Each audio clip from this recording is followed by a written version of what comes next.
how can we have effective communication? You know, because a lot of times men hold things in, and as men and women, we communicate in different ways. Indeed. To Very deep.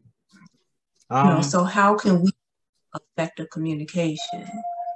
For myself, and I'm, you know, I guess for myself is like I overly communicate by default because I'm an only child, and how I grew up, I never had a voice. That's how I always felt. Like if something happened, my whole family would know. Like I feel like I didn't have secrets, or you know what I mean? So yeah, I always felt like if once I got older, I would, you know, listen to both sides rather than just assume. Like, so growing up, my parents never really, you know, listen to what I said. Like even to this day, like they never had that. It was more so do as I say, not as I do. You know what I'm saying? But how I felt didn't even matter. It's just how they was raised, how it was going to be. And you really didn't have That's the generation we grew up in. Right. So in my relationships, interactions with women rather, it's like okay, hold on. Because it's like, men, like, we're logical, so we need it. It's like you can't, it's like women want a complicated answer to a simple solution sometimes. And so a man might just say this, that, and that's what it is. And women, like, it got to be more. So it comes a frustration where it messes up the communication if you don't trust the man. Like if you with a man, you got to trust and believe whether you don't understand what he's saying or how he's gotten, it's a reason, because, you know, everybody's different, everybody's background different, how they were raised. So it's like, well, because everybody don't communicate the same. But if we're speaking of competent people, let's just eliminate, you know what I mean? Because you got a lot of broken people that don't know how to communicate, or two people that don't know how to communicate. And they both have good qualities, but they got more bad qualities. Like the communication gonna be all over the place. When one person communicating good, the other person ain't trying to communicate.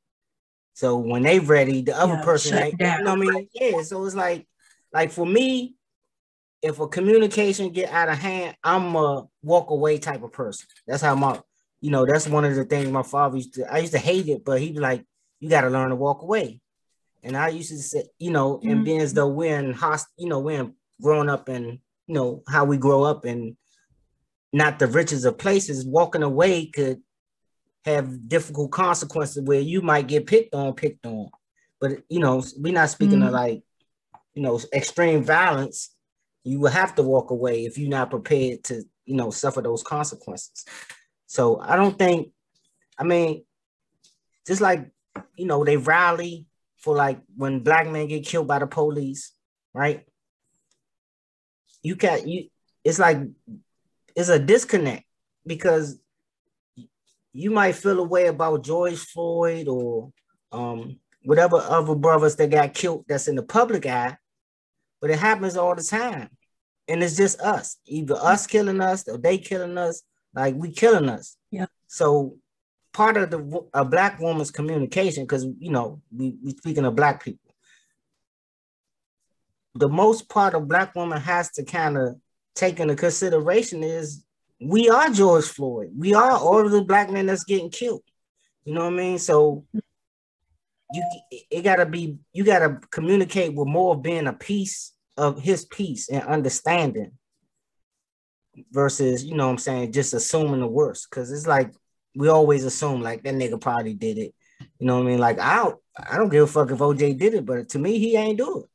You know what I mean? Like as far as the evidence I seen when I studied the case, or, you know, the first thing I think of, because I know those feelings or been in those situations with women, I've seen women and things of that, how they communicate and they can go awry. So I think we got to have a better understanding, be on code rather. You know what I mean? Yes. you know what I mean? If we speaking of quality Black people though, you know what I mean? Like if you got a shitty person, that's just a shitty person. If nigga going upside your head, I mean, the communication ain't that good, you know what I mean? In the first place, like that's not an ideal situation. We speaking of a person with the enough qualities where they, you know, they're stable, you know what I mean? They're not putting their hands on you, they're not abusive, they're not strung out on drugs, they not a deadbeat. So, you know, we're not speaking of people that got all these things of that nature that's communicating, because that's going to be like if a motherfucker ain't taking care of, excuse my English, if a person ain't taking care of their kids and they with you and doing all type of stuff, that's, I mean, the communication might be great, but it's going to break down at some point because they're not a high quality person, you know what I mean? In my eyes, as far as a man or woman or whatever it is. So, I mean, I think communication, it go for us and what we've been through, you know what I mean? It's like we die at a higher rate, you know what I mean? So it's always going to be more of you guys, right? Because we the most locked up, we the most killed and all types of stuff. So it's a disproportionate. I mean, a lot of people you dealing with people ain't had no parents. You know what I mean? Mm-hmm. Like you got to think like some of the savages or the people that might break your heart, like their parents could have been strung out. They could have been raised in a foster kid. Like they don't have that connection. Like, and that determines a lot. Like I'm blessed to have my mother and father, even though they weren't together, but you know, he wasn't, I didn't learn when it came getting older, he didn't teach me a lot, but he taught me the basics. You know, she taught me the basics. And then it's up to you to navigate. But that all communication is key because it like, and then it goes to how you communicate with your mother. Like I struggled as a, you know what I mean, to be an only child, I really struggled to communicate. Like to this day, we still, you know, it's getting better that she's sick, but yeah, the communication is horrible. I can say. I can agree. I can relate to that too. I don't know if it's like the generation we came from or whatever, but you know, I had one sibling, my brother, my younger brother, but yeah, I didn't have good communication with my mom. It's still not where it should be, you know. And I just don't know what that was. I came from a single parent household. Right. Strong Black woman, don't need no man, you know, so to unlearn a lot of stuff. And even growing up in that put a lot of, you know, stress on me. You know, you do this, you need to do that. You know, you don't need no man, get your education, you know, do this, that, and the other. And, you know, but all the while I'm thinking, well, it took me a while to put it together, but I'm like, you telling me all this stuff, but you ain't did none of this stuff. This stuff works for you. This stuff is not work for you to this day.